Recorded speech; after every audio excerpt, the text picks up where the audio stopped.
Aizat Ismail, Peguam Hartanah. Jadi saya mengalu-alukan tuan-tuan perempuan yang mungkin ada sebarang pertanyaan, sebarang persoalan yang bermain di fikiran tuan-tuan perempuan semua untuk mengajukan soalan tersebut, masukkan di ruangan komen supaya saya boleh bantu untuk menjawab soalan tuan-tuan perempuan semualah. Okey. Jadi seperti mana yang kita dah buat sepanjang tempoh PKP ni bermula daripada minggu lepas lagi 13 hari bulan. Saya dah mulakan sesi anda tanya kod jawab ni, dan saya mengharapkan dengan adanya perkongsian ilmu daripada saya, perkongsian pengalaman daripada saya sebanyak boleh membantulah. Boleh membantu tuan-tuan perempuan semua untuk menyelesaikanlah sebarang permasalahan yang mungkin tuan-tuan perempuan sedang hadapi, khususnya dalam bidang jual beli hartanah, insyaAllah. Okay. Jadi siapa-siapa yang dah join ni, saya tak nampak lagi komen-komen yang masuk. Siapa yang dah join ni tolong kenalkan diri, masukkan ruangan komen, ucapkan selamat pagi ataupun nak bagi salam dan sebagainya, silakan. Dan kalau ada soalan yang ingin diajukan kepada saya, terus masukkan di ruangan komen supaya saya tahulah yang tuan-tuan perempuan ada bersama-sama dengan saya pada pagi ni, insyaAllah. Okay.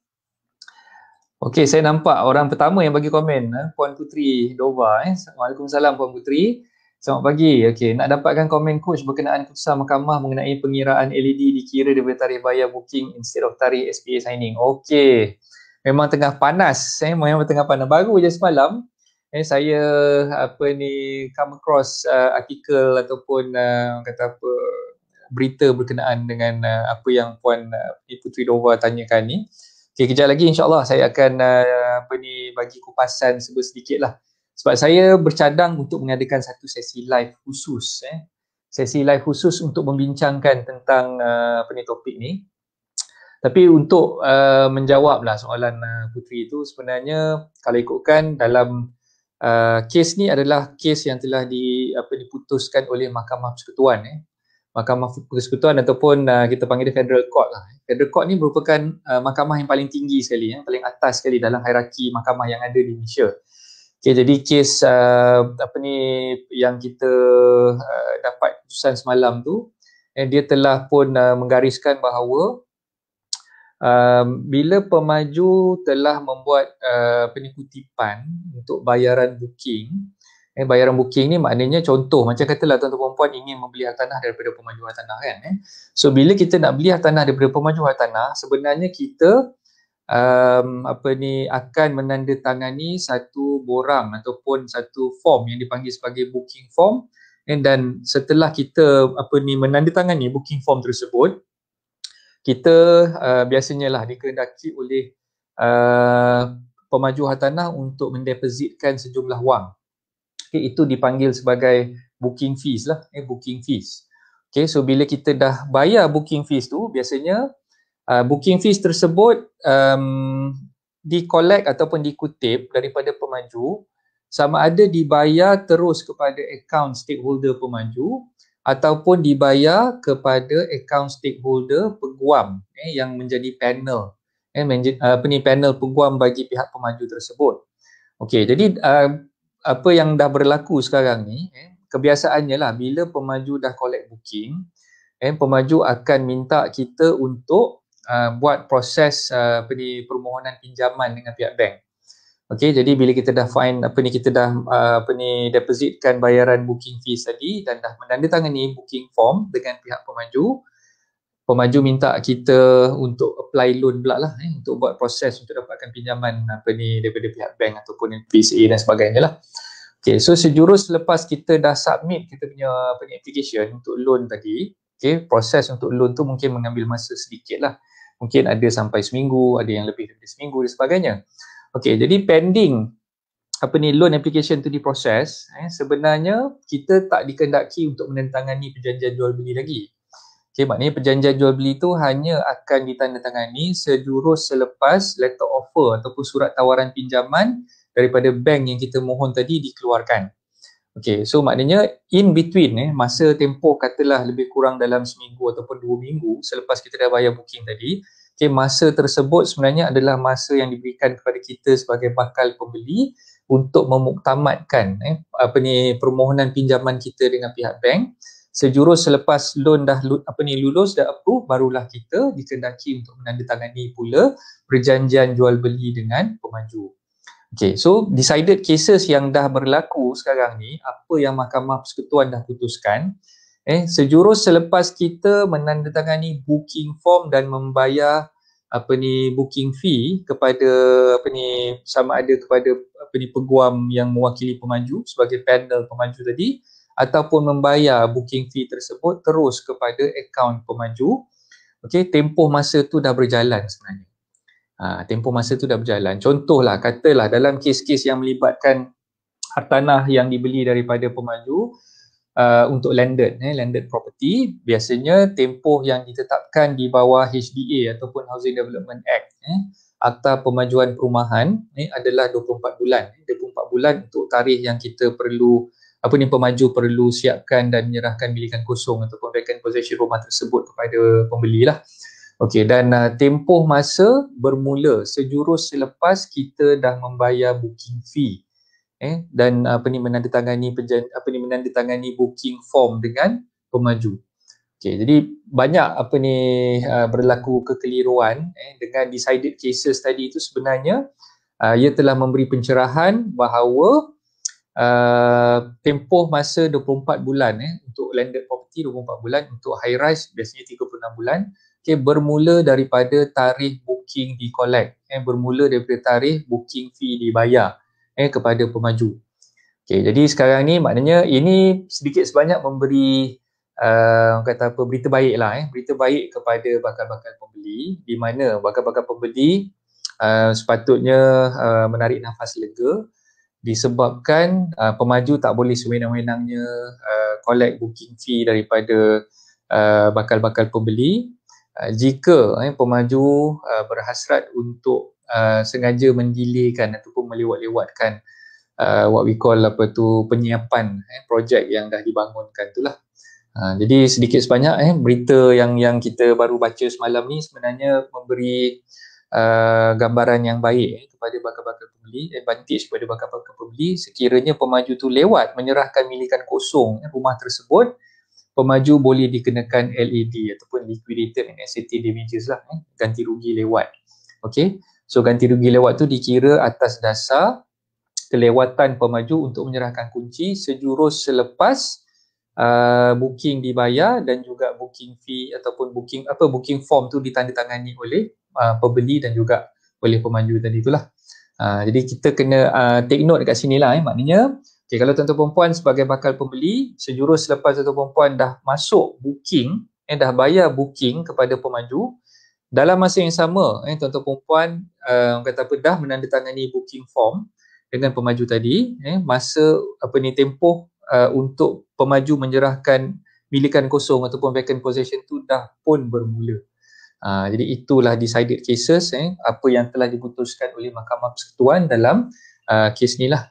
Jadi saya harap penerangan saya berkenaan dengan apa yang ditanyakan oleh Puteri Rova tadi tu sikit sebanyak dah memberi pencerahan kepada tuan-tuan perempuan semualah. Okey. So itu dia punya senario sekarang ni. Okey. Jadi advantage untuk bakal-bakal pembeli, siapa-siapa yang nak beli rumah dengan pemaju, maka tuan-tuan perempuan sebenarnya dalam keadaan yang terbela lah. Jadi hak tuan-tuan perempuan sebagai seorang pembeli hartanah tu terbela. Cuma situasinya kalau katalah tuan-tuan perempuan tidak meneruskan dengan pembelian hartanah tersebut, katalah contoh kita dah sign booking form, kita dah bayar dia punya booking fee kepada pemaju, tiba-tiba katalah loan kita dengan pihak bank tu tak diluluskan. Tak diluluskan ataupun mungkin kita menghadapi kesulitan untuk meneruskan pembelian rumah tersebut, maka kita berhasrat untuk batalkan booking tadi itu dengan pemaju hartanah. Okey, situasi je biasanya lah dalam keadaan yang mana loan tak approve, pemaju akan memulangkan kembali duit booking yang dah dibayar oleh kita lah. Okey, itu dalam situasi biasa, dalam senario biasa. Okey, dan kalau misal kata kita punya alasan tu disebabkan loan tak lulus, maka tak ada masalah sebenarnya untuk pemaju pulangkan balik booking fee tersebut. Cuma kadang-kadang dalam keadaan yang mana kita sengajakan, kita sengajakan untuk cancel booking yang kita dah buat tadi, kebarangkalian pemaju boleh forfeit ataupun menghanguskan duit booking yang kita dah bayar dengan pemaju tadi itulah. Jadi kena berhati-hati. Cuma dalam senario sekarang ni, maknanya dengan kes yang baru dikeluarkan oleh Mahkamah Persekutuan, dalam senario sekarang ni saya rasa pemaju pun akan mengambil langkah lebih berhati-hati sebelum dia nak collect booking fee, sebelum dia dah minta bakal-bakal pembeli menandatangani booking form dengan mereka. Mereka ni akan mengambil langkah berhati-hati. Berkemungkinan lah saya rasa selepas ni pemaju tak akan buat. Maknanya kita nak beli rumah tu, kita kena buat kita punya own due diligence untuk submit kita punya loan application kepada pihak bank terlebih dahulu sebelum kita membayar booking dan juga menandatangani booking form dengan pemaju. Saya rasa itu antara implikasi yang akan berlaku selepas ni lah. Saya tak pasti sebab benda tu baru lagi, semalam baru dikeluarkan dalam portal macam-macam lah. Portal berita dan juga ada kes yang berkenaan tu, ada decided cases tu dikeluarkan oleh Mahkamah Persekutuan. InsyaAllah nanti saya akan masukkan decided cases yang dah dikeluarkan oleh Mahkamah Persekutuan tu di dalam Telegram channel saya.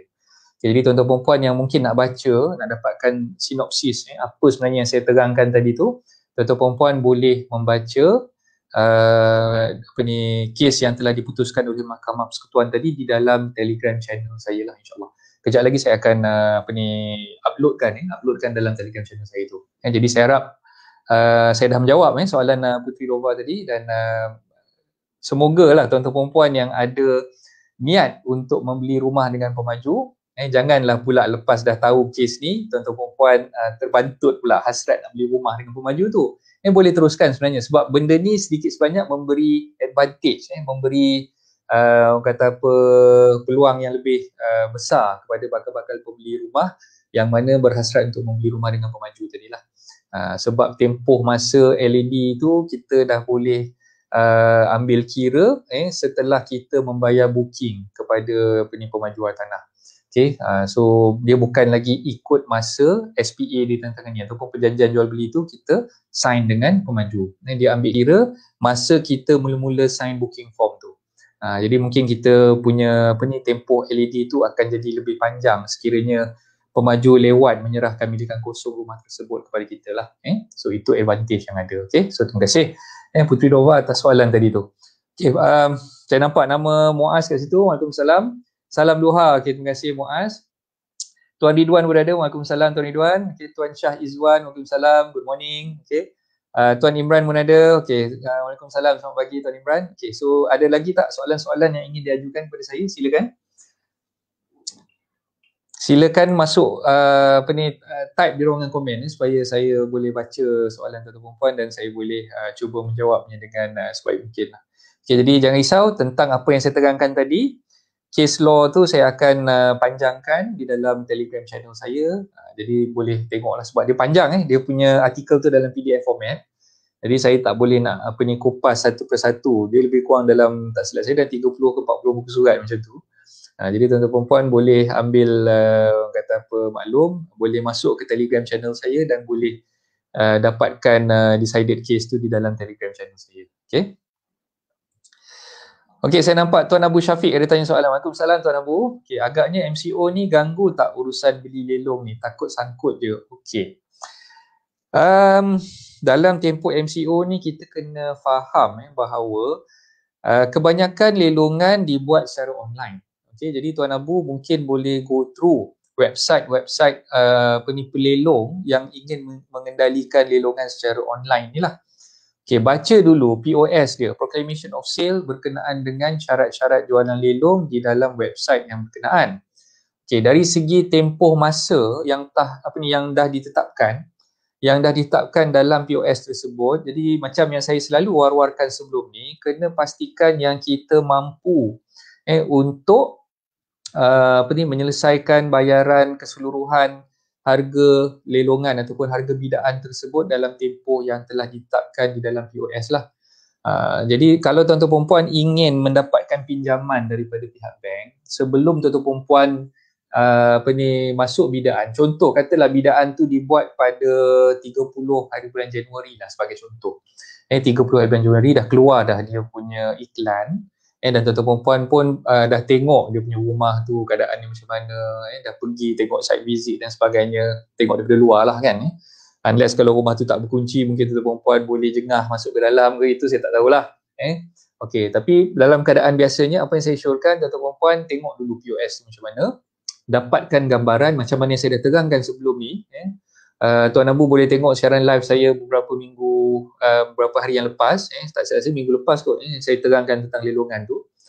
Jadi boleh fahamkan apa yang saya cuba terangkan dalam rancangan live tersebut. Yang paling penting kita dapatkan POS, kita buat land search, kita buat pencarian tanah untuk kenal pasti dia punya status tanah tu macam mana, status rumah tu macam mana, ada tak caveat yang didaftarkan, lepas tu tempoh masa yang ditetapkan dalam POS. Lepas tu kalau katalah kita berasal untuk buat pinjaman, sebenarnya sebelum kita masuk bidaan tu lagi kita dah boleh pergi dapatkan khidmat nasihat daripada banker. Mungkin ni Tuan Abu boleh panjangkan sesalinan POS yang dah dapat daripada pelelong tadi tu kepada pihak banker. Dalam masa yang sama panjangkan juga personal document Tuan Abu lah. Personal document tu maknanya kita punya payslip, kita punya bank statement, EPF statement, LHDN punya e-filing, kita punya borang PE dan sebagainya. Semua tu untuk memastikan bahawa kita layak untuk mendapatkan pinjaman daripada pihak bank lah. Itu yang pertama yang saya syorkan. Okey. Yang kedua, bila masa yang ditetapkan tu contoh 120 hari, macam saya kata pelanjutan masa tu memang jarang-jarang akan diberikan oleh pihak bank yang mana melelong tanah tersebut lah. Jadi bila kita tengok tempohnya 120 hari, maka 120 hari itulah biasanya tempoh yang ditetapkan dan tidak ada pelanjutan masa yang diberikan oleh pihak bank. Kecuali kalau atas budi bicara pihak bank sendiri, bank memberikan pelanjutan masa tambahan lah. Itu atas budi bicaranya. Jadi kita fikir on worst case basis lah. Worst case basis, kalau tempoh 120 hari itu tak sempat, kita terpaksa menjelaskan juga bayaran baki harga bidaan tersebut dalam tempoh yang ditetapkan, which is 120 hari tadi. Jadi apa yang saya boleh syorkan, kalau Tuan Abu nak buat pinjaman juga untuk membeli hartanah lelongan ni, pastikan kita dah submit dulu kita punya loan application kepada pihak bank untuk memastikan yang bank boleh bagi approval loan tersebut sebelum kita masuk bidaan. Okay, so itu mungkinlah dari segi on paper. Letter offer tu kebarangkalian untuk bank keluarkan tu mungkin susah sikit lah. Sebab biasanya untuk pihak banker nak keluarkan letter offer, dia nak kena ada surat cara ataupun dokumen yang mengesahkan kita dah menang bidaan tu. Sedangkan bidaan tu kita belum masuk lagi kan. Jadi untuk permulaan tu saya syorkan submit dulu dokumen, kita tengok kelayakan kita. So mungkin bila banker dah dapat dokumen tu, dia dah boleh check dulu. CTOS kita okey ke tidak, CRIS kita okey ke tidak, kita punya komitmen bulanan macam mana. Kalau misal kata dia dah check semua perkara ni, dia dah boleh bagi at least verbal kelulusan ataupun verbal approval pun dah cukup baiklah untuk kita dapat peace of mind lah dekat situ kalau kita nak masuk bidaan yang kita nak beli property tadi itulah. Jadi itu antara saranan saya. Dan dalam tempoh MCO ni sebenarnya kekangan yang berlaku tu bukan untuk kita masuk bidaan tu, sebab bidaan tu sendiri dibuat secara online. Jadi kita nak masuk bidaan tu saya rasa tak ada masalah pun. Cuma kekangan dari segi nak menyelesaikan baki harga bidaan tu sebab proses untuk loan application dan sebagainya tu mungkin akan memakan masa yang lebih panjang berbanding dengan tempoh-tempoh yang di luar MCO ataupun PKP itulah. Jadi itu yang kita perlu take the risk lah orang kata. So dalam banyak-banyak pelaburan termasuklah pelaburan hartanah ke, pelaburan saham ke dan sebagainya, kita kena faham, kita kena kaji sama ada kita ni jenis yang risk averse ke ataupun risk takers ke. Jadi kita kena pastikan yang risk yang ada tu kita boleh minimalkan. So salah satu cara nak meminimalkan risk ataupun risiko yang kita nak ambil tadi tu ialah dengan memastikan yang pinjaman perumahan yang kita nak ambil untuk beli rumah lelong tadi tu tidak ada apa-apa masalah sebelum kita masuk bidaan tu lagi. Jadi itu yang saya syorkan pada Tuan Abu lah. Okay, right? Okay, Bank Gemuk ada ni. Okay, terima kasih Bank Gemuk. Lama tak jumpa Bank Gemuk. Okay, apa khabar Bank Gemuk? Waalaikumsalam. Okay. Biasa Bank Gemuk akan kira dulu kelayakan customer sebelum bid rumah lelong. Just nak remind siapa-siapa yang nak bid rumah lelong, please jangan tipu komitmen. Takut lari pengiraannya. Pernah terjadi customer tak jujur komitmen, kira cun je lepas. Tuk-tuk lepas bid, submit loan, ambil sikris, apa semua komitmen lari. Jadi tu nasihat daripada Bank Gemuk.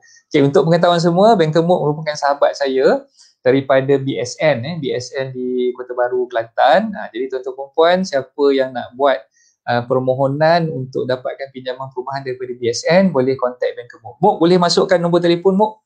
Tolong masukkan nombor telefon Muk supaya viewers kita yang tengok rancangan live ni boleh contact Muk selepas ni. Terima kasih banyak-banyak Muk. Okay, so itu nasihat daripada Bank Gemuk. So jangan tipu komitmen, nyatakan dengan jujur dan ikhlas. Kita nak buat pinjaman dengan bank ni, kita kena pastikan yang kita luahkan semuanya. Jangan simpan-simpan, jangan ada nak berahsia apa-apa benda lah.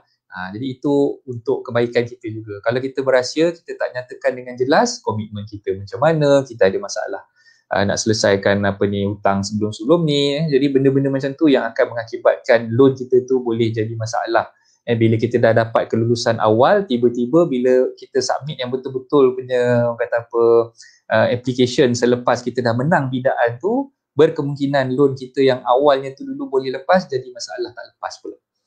Okay. So tu nombor telefon Bank Gemuk kat situ 014. Okay, saya keluarkan kejap Okay, 014-848-8618. Bank Gemuk daripada BSN Kota Baru. Okay, siapa-siapa yang nak buat pinjaman dengan Bank Simpanan Nasional boleh contact sahabat saya Bank Gemuk di Kota Baru, insyaAllah. Okay, so not necessarily yang nak beli rumah di Kota Baru saja. Apa yang saya difahamkan, Muk boleh servis di seluruh Semenanjung Malaysia lah, betul tak Muk? So itu kelebihan Bank Gemuk.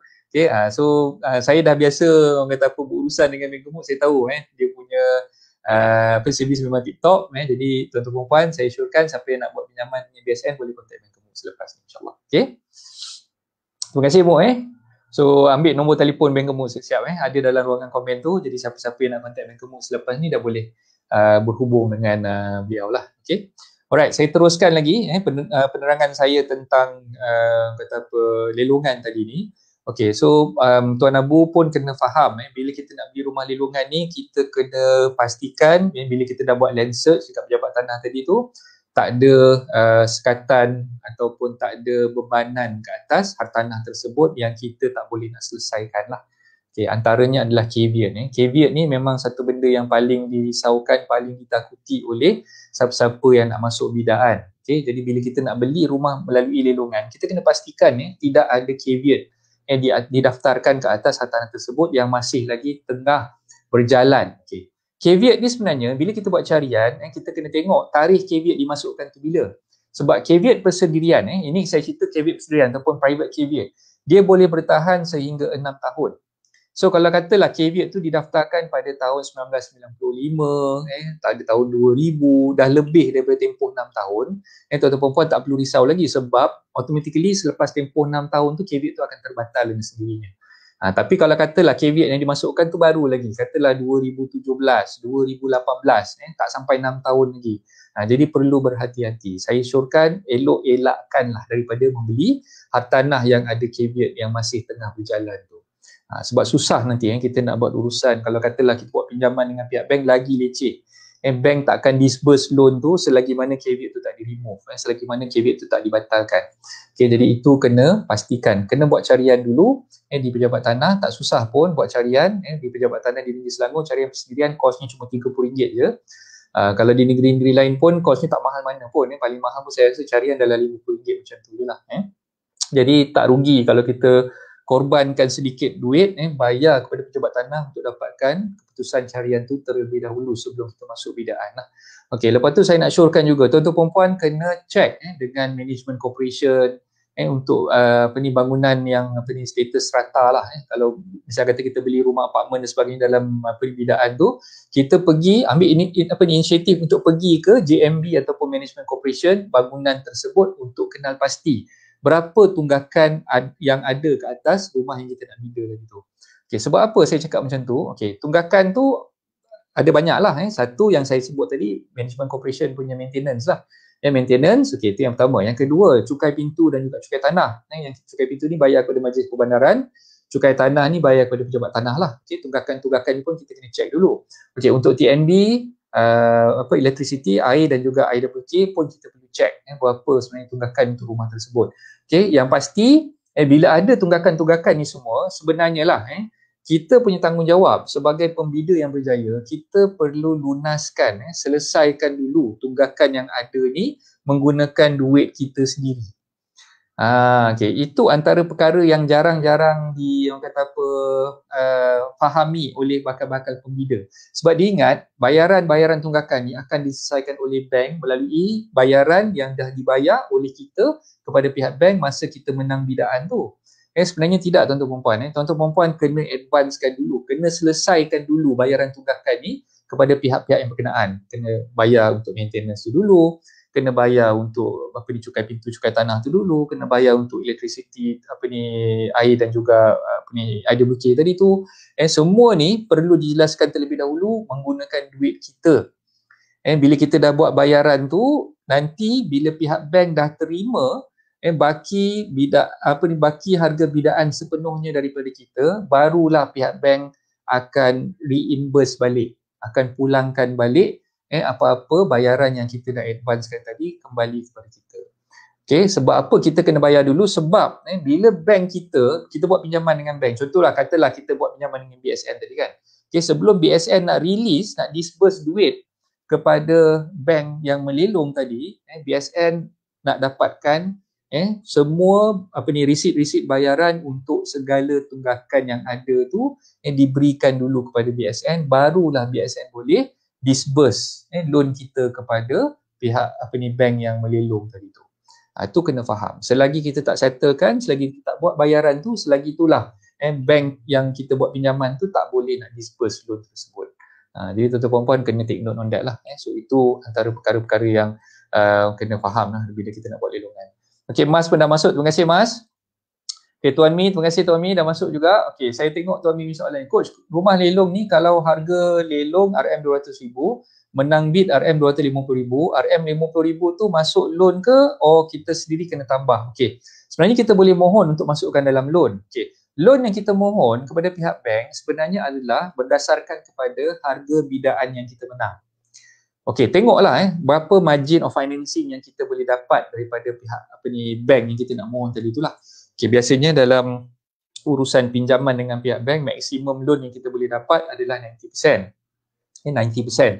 Kecuali kalau katalah kita masuk skim-skim tertentu yang mana bank tersebut ada memberi pembiayaan sehingga 100% ataupun ada yang sehingga 110% pun ada, termasuk MRTT, insurance, valuation report, dan juga legal fee untuk top up sekali dalam loan yang kita buat permohonan tadi. Tapi kebiasaannya dalam mana-mana pembelian hartanah, sama ada secara subsil ataupun melalui lelongan, hard maximum margin of financing yang bank boleh bagi adalah sehingga 90%. Jadi tuan-tuan perempuan kena check dulu dengan pihak bank sama ada nilai pasaran ataupun market value rumah yang tuan-tuan perempuan nak bida tadi tu boleh pergi sehingga berapa. Ini penting. Sebelum tuan-tuan perempuan buat bidaan, tuan-tuan perempuan dah kena ada dalam kepala ni, dalam mindset ni nak kena set dulu berapa bidaan paling tinggi yang tuan-tuan perempuan perlu buat. Kalau katalah reserve price dia adalah 200,000, kita dah check market value dengan pihak bank. Pihak bank kata the most untuk rumah ni adalah 250,000. So tuan-tuan perempuan dah boleh fikir dah. Okey, patut ke tuan-tuan perempuan meneruskan bidaan sehingga 250,000 sedangkan market value rumah tu sebenarnya yang bank valuekan sehingga 250,000 sahaja.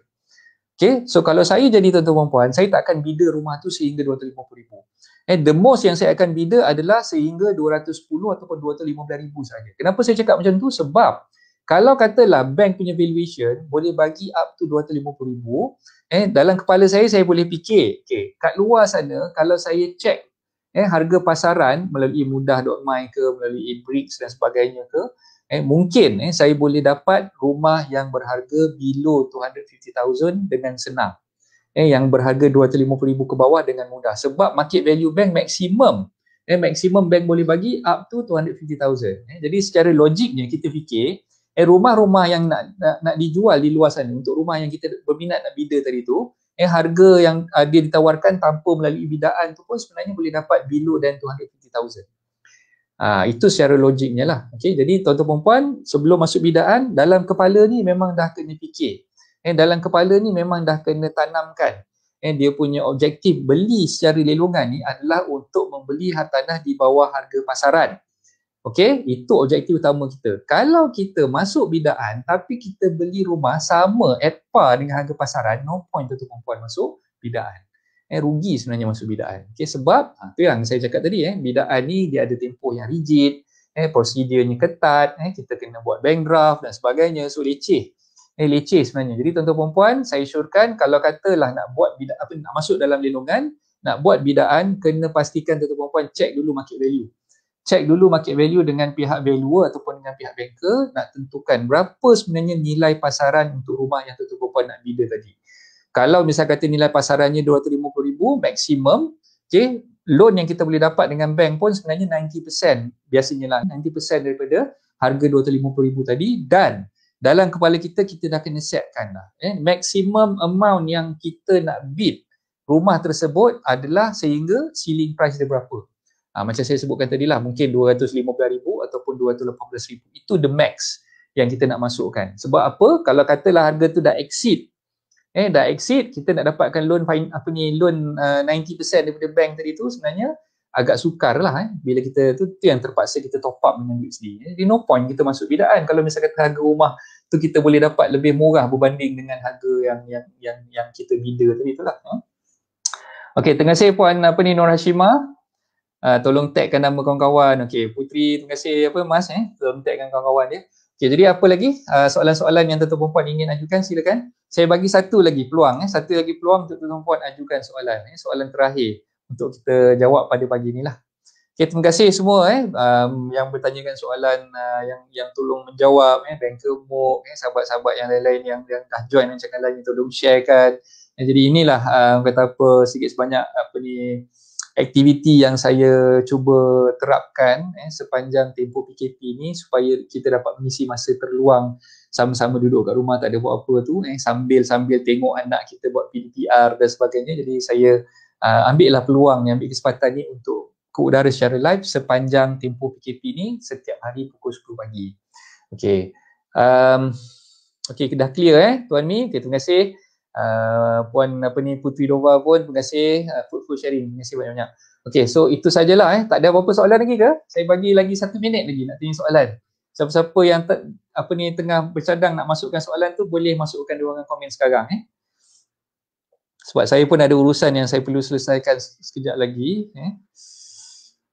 Sekarang ni kita tengah work from home kan, jadi kita walaupun duduk kat rumah tapi sebenarnya ada kerja-kerja yang saya perlu laksanakan dan saya perlu selesaikan lah. Okay, kalau tak ada, saya ucapkan ribuan terima kasih kepada semua yang telah mengikuti rancangan live kita pada pagi ni. InsyaAllah kita akan jumpa lagi esok pada waktu yang sama jam 10 pagi dalam segmen Anda Tanya Coach Jawab. Jadi teruskan usaha untuk menambah ilmu. Teruskan dalam pencarian untuk mendapatkan maklumat berkenaan dengan pembelian hartanah, nak dapatkan maklumat berkenaan dengan undang-undang dan sebagainya. Jadi inilah antara perkara yang saya cuba syorkan pada tuan-tuan perempuan dengan perkongsian yang tuan-tuan perempuan follow dengan mungkin dengan ilmu yang saya dah sampaikan ni, tuan-tuan perempuan buat pula menyampaikan ilmu tersebut kepada rakan-rakan yang lain. Setidak-tidaknya benda tu akan jadi macam air pipe yang mengalir tanpa henti lah kan. So itu antara niat dan juga azam saya sepanjang tempoh PKP ni untuk memberi pencerahan, memberi pendedahan, memberikan ilmu, sedikit sebanyak ilmu yang saya ada ni kepada tuan-tuan perempuan semua untuk kebaikan semualah. Okey, kejap. Ada satu lagi ni, Tuan Ridwan. Last question, Tuan Ridwan. Urusan dengan pejabat tanah macam mana time PKP ni? Okey. Untuk pejabat tanah di wilayah Persekutuan, di Selangor, setakat ni tak ada apa-apa masalah. Kita boleh buat secara online. Memang pejabat tanah kaunter setempat dia tu hanya dibuka untuk petugas-petugas tertentu sahajalah. Counter tu biasanya macam saya ada runner. So macam contohlah nak buat carian apa semua tu kita buat secara online. Untuk Negeri Selangor ataupun wilayah persekutuan memang dah boleh buat secara online. Jadi result keputusan carian tu kita dah boleh dapat melalui email. Jadi untuk presentation pula dia ada counter khas, ada kena ambil nombor dan sebagainya. Untuk Selangor ni memang queue dia tu pendek lah, lebih kurang tak silap saya satu hari dia buka untuk 30 ke 20. 20 queue saja yang dia bagi. Jadi apa yang saya buat sekarang ni, kalau misalnya kata ada kata apa presentation ataupun pendaftaran pindah milik, gadaian dan sebagainya yang saya perlu daftarkan, saya akan kumpulkan dan saya akan buat sekali arum. Biasanya dalam seminggu tu saya akan allocatekan hari Jumaat tu saya akan kumpulkan semua sekali. Jadi Isnin next week tu saya dah minta runner saya untuk ambil queue, number untuk queue minggu depan hari Isnin tu, dan Isnin pagi tu runner saya akan pergi untuk daftarkan di pejabat tanah lah. Jadi setakat ni insyaAllah setakat ni tak ada apa-apa masalah. Cuma kekangan kita tu queue number tu lah selalunya habis. Jadi kalau kita teknik yang kita buat tu tak betul, kadang-kadang hari yang sama nak pergi pejabat tanah, hari tu juga baru nak ambil nombor, memang susah lah. Jadi apa yang saya buat, saya kumpulkan mungkin hari yang dalam seminggu tu ada 5 ataupun 6 file yang nak present. Kita akan kumpulkan semua sekali. Jadi minggu depan tu kita akan minta runner ambil queue number tu awal hari Isnin. Jadi dia akan presentkan sekali agung lah semua sekali untuk 6 presentation tu kita akan filekan pada hari yang sama. Dan urusan di pejabat tanah untuk lenses dan sebagainya setakat ni alhamdulillah tak ada apa-apa masalah. Untuk cek cukai tanah, nak cek cukai pintu dan sebagainya pun tak ada masalah. Kita boleh cek secara online aja. Bayaran pun kita boleh buat secara online. Jadi untuk urusan presentation itu yang kita agak menghadapi kekangan sikit lah sekarang ni. So itu untuk menjawab soalan Tuan Ridwan. Jadi jangan risau, apa-apa benda yang tuan-tuan perempuan takutkan dalam tempoh PKP ni semua benda tak bergerak, LHDN memang buka, so urusan stamping tak ada isu, kita boleh pergi ke LHDN. Cuma masa untuk operasi di kaunter LHDN tu terhad sehingga pukul 1 je lah, sehingga pukul 1 tengah hari. Untuk pejabat tanah pun sama, dia kerja semua setengah hari je. Jadi urusan tu memang kekangan tu dari segi masa lah sebenarnya. So itu saja perkongsian saya untuk pagi ni. Saya ucapkan ribuan terima kasih kepada semua yang dah bertanyakan soalan. Terima kasih kepada semua yang mengikuti rancangan live ni. Terima kasih kepada yang tolong sharekan. Terima kasih kepada yang membantu saya untuk menjawab soalan-soalan. Dan saya mengharapkan agar tuan-tuan puan sudi bersama-sama dengan saya lagi sepanjang tempoh PKP ni. Esok insyaAllah pukul 10 pagi macam biasa kita akan kudara secara live juga. Jadi itu saja untuk pagi ni. Assalamualaikum warahmatullahi taala wabarakatuh.